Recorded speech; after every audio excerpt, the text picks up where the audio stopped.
So what is augmented reality? Augmented reality, not to be mistaken by virtual reality, is the use of technological software algorithms to modify a collection of senses to change or distort one's current perception of reality. Think Tony Stark. Every time he's doing something sciencey, it's almost always with augmented reality. I've compiled a Mandarin database for you, sir. Drawn from SHIELD, FBI, and CIA intercepts. Initiating virtual crime scene reconstruction. Despite the impressive and cool factor, AR technology has serious implications from a wide range of fields, from gaming, construction, and even medicine.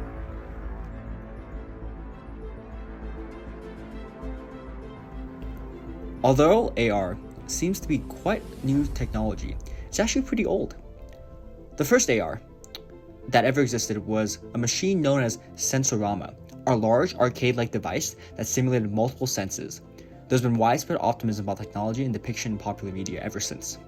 This optimism would soon plummet when Google rushed the development and created the first iteration of Google Glass, known to be one of the most disappointing product launch in history. Google Glass wasn't able to deliver the functionality or style that the public was used to seeing in the media.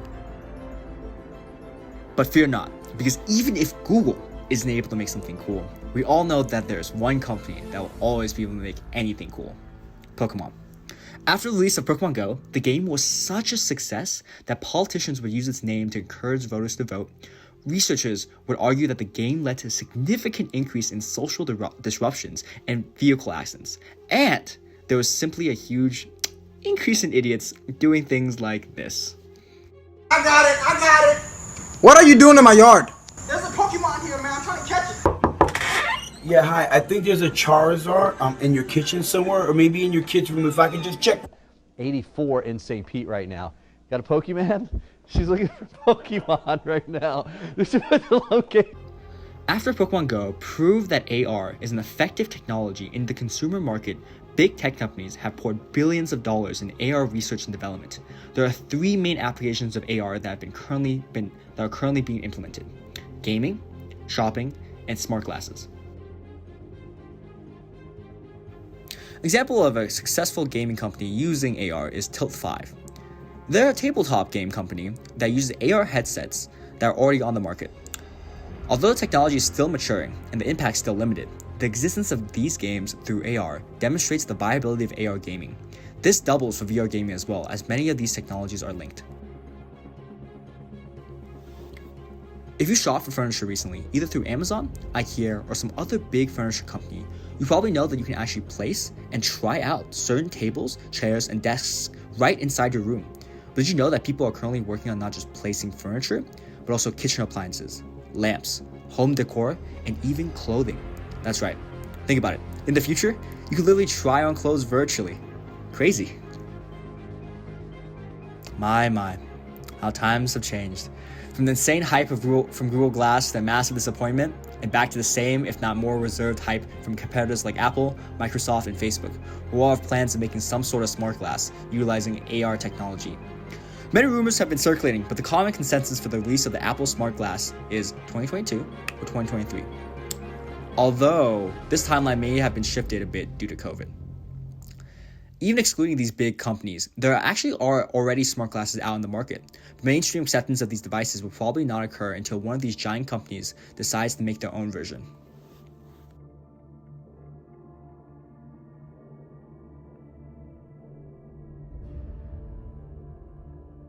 Have you ever gone into surgery thinking, what if they just cut off the wrong leg? Well, to be fair, surgeons generally don't make that mistake. But the human body is complicated, and there are a lot of things to keep track of during surgery. What if a surgeon was taking out a malignant tumor and cut out a millimeter more of the tumor than needed, causing some form of internal bleeding? What if your nose job that you always wanted is slightly slanted? What if they took out a bit more of your liver than needed? These are common things that may occur, especially when a surgeon has to go through the entire process of surgery while, keeping you alive. And what happens if you get a young surgeon with a tad bit less experience than normal? Now imagine, instead of knowing and memorizing each specific surgical detail and how it's unique for every specific person, they had a little bit of a helper. namely an augmented reality glass or some technology that can instantly recognize cuts, abnormalities, and or dangers. Now, wouldn't that be useful? And that's exactly what researchers have been working on. A study in the Journal of Healthcare Engineering has already analyzed the potential for augmented reality and have shown that it can reduce costs, increase efficiency, increase safety, and increase precision. Pretty important things in the medical industry, if you ask me. In the study, they also mentioned that the technology is currently still maturing, but they see incredible potential in the medical industry. A lot of different types of training require real-world experiences as well as useful visualization tools. Take, for example, pilot and combat training. You can't really be training pilots on planes every single time because, well, one, that would be pretty expensive, and two, remember the first time you were driving a car? Remember the panic you felt on a freeway with so much control driving at 60 miles per hour? Yeah. Now imagine that feeling, but flying a plane going 550 miles per hour. Yeah. So to solve this problem, why not use virtual reality or augmented reality? Both virtual reality and augmented reality could play a big role in simulating flight travel for aspiring pilots. Same goes for combat training in the military. Imagine how helpful it would be for newbie soldiers to experience war firsthand by practicing missions or engaging in virtual fighters that are present in their terrain. That would be immensely helpful. And finally, let's think about how augmented reality can help engineers. Honestly, I think this clip might be more explicit than anything I have to say. Right, give me the eigenvalue of that particle factoring in spectral decomp. That'll take a second. Just a moment. And don't worry if it doesn't pan out. I'm just kind of... Model rendered.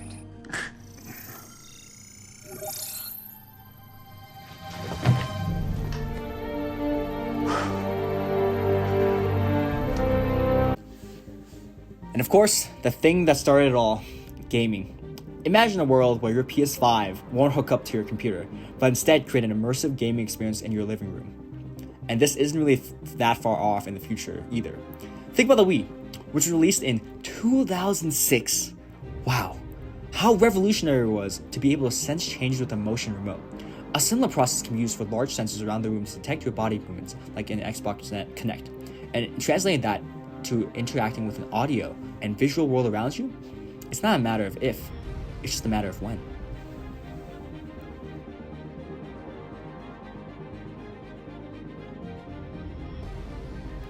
There are a tremendous number of stakeholders for augmented reality, but the group that benefits the most from the technology has to be the big tech companies like Apple, Google, Facebook, and Microsoft. To this day, government regulations are still lagging behind on ethical concerns regarding data, from data usage, collection, and storage. Think about it. Facebook monetizes your likes, Google monetizes your searches, Apple monetizes your phones, and Microsoft monetizes your computers. All of these devices and websites collect data on individuals. AR technology can follow a similar trend, but be much, much more invasive. Or in the perspective of large companies, much more profitable. Think about how companies are salivating every time you're on Instagram, collecting every like, every length of time that you spend on a post, and every single friend you have. Now imagine if that translated to smart glasses, where they track every eye movement, pupil dilation, to extrapolate what you like, and who you are, and what you stand for. Think about how much data can be achieved by the way you look through the world. It would be essentially like living in the world through your smartphone 24/7. Big tech companies, needless to say, have a huge incentive to develop these technologies and integrate it into the public. As for the public, they're promised with useful features such as ease of navigation while driving or walking, potentially far more invasive entertainment, and more effective ways to take notes and connect with our devices. In the future, as the technology matures, so too will the apps and functionality of the devices. Look at how the smartphone was able to integrate a wide variety of functions into one compact device. AR devices plan on doing a similar thing, but at a larger and more efficient scale, helping consumers, product designers, and general day-to-day living. Other users of the technology include the military, medical industry, and engineering industry. Like we mentioned before, AR could drastically shape the way these industries conduct themselves, increasing efficiency, safety, and overall proficiency. The media has routinely hyped up every single technological innovation because frankly, it's pretty cool. And this is no different. On a more incentive level, having AR glasses could be quite helpful for the media to reach a larger audience, as anyone would be able to read any article on the go from any place. It could also be useful for tourists, for media outlets to express sightseeing areas.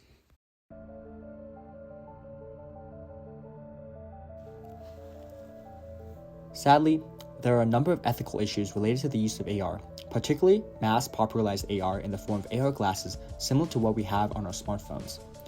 The most notable of which is the possibility of utilizing facial recognition in order to gain insight on a person's online presence immediately. This could be coupled with China's current social credit score policy, allowing the use of people to be judged based on their current social score instantly. Whether it's in terms of a social gathering or business deal, this immediate judgment can negatively impact how we socialize and view other people. And finally, the most obvious ethical issue is with data. We already know that we're not doing a great job tackling the ethical issues of who owns what data. And from a relative scale, we're not even collecting that much data right now, compared to if a smartwatch or smart glass became universally accepted like our smartphones are. Who owns this data? Who has the right to use it? And what are breaches of privacy? And who should be allowed to decide? The possible ethical issue rises from the idea of property rights, particularly when it comes to restaurants and stores. It's one thing to look up a store and find that it has a Yelp rating of 2. It's another to know instantly what a store's rating is based on a single glance. Furthermore, what if certain apps allow you to paint or use graffiti on the stores? Is that a breach of property rights? Should store owners own the physical location of these apps? Or is it merely virtual, so it's only a representation? But if it's representation, why are these graffiti and ratings actually having a tangible impact on the store's reputation and sales and having a real-world impact? Especially if everyone is able to access it immediately. Like with many other technologies, the first use would disproportionately be used for richer individuals, potentially creating a classless barrier for this technology. Depending on how expensive the technology is, think about what it means for when AR can be used by surgeons to decrease your risk of accidental damage by 1%. If AR is expensive, would a poorer person be able to afford the more robust and precise treatment? Could healthcare companies bar certain individuals from creating and getting these treatments, maybe incentivizing people to upgrade to the premium plans? What about other price discrimination schemes that seek to profit off of this technology? What if learning from augmented reality becomes much more effective? Is it ethical that certain individuals are able to gain access to the technology over others? Especially if that means that there will be definitely not only be a class discrepancy, but undoubtedly a race discrepancy as well, as poor neighborhoods would not be able to afford such technology in educational systems? There's the excuse that legislation is just too slow, and our representatives are too old to understand technological advancement. But that's exactly why we need to get ahead of innovation, not behind. We've known about the potential for AR development for decades now, and we still have minimal legislation and agreed upon ethical standards for AR usage. Heck, we don't even have robust laws for the internet yet. So from a utilitarian perspective, this technology has the potential to greatly impact and improve society. But we as a society need to understand the potential social consequences of literally augmenting our entire reality. And as such, I plead to you as the public to call your local representative, to ask them to think about establishing groups of experts and creating outlines for ethical uses of AR before we start experiencing the impacts. Because if we only start then, by the time we actually do have robust laws, the next innovation will already be shaping the world in unforeseeable ways. As for specific ways in which we can implement such committees, we can call upon experts from the technological field, individuals who would use the technology, and those that might be affected both negatively and positively from such technology into the committee. The key here is the breadth of perspectives to initiate conversations about the ethical use of these technologies. In the end, whether we like it or not, this technology will eventually be utilized. And we as a society need to agree upon what its use should be in terms of both a national and a global scale. It's too naive to believe that companies will safeguard the people's interests. Instead, we, the people, need to understand the ramifications of such technology and ask our government to make sure that the technology has limited privacy, safety, and ethical violations. Thank you guys so much for watching.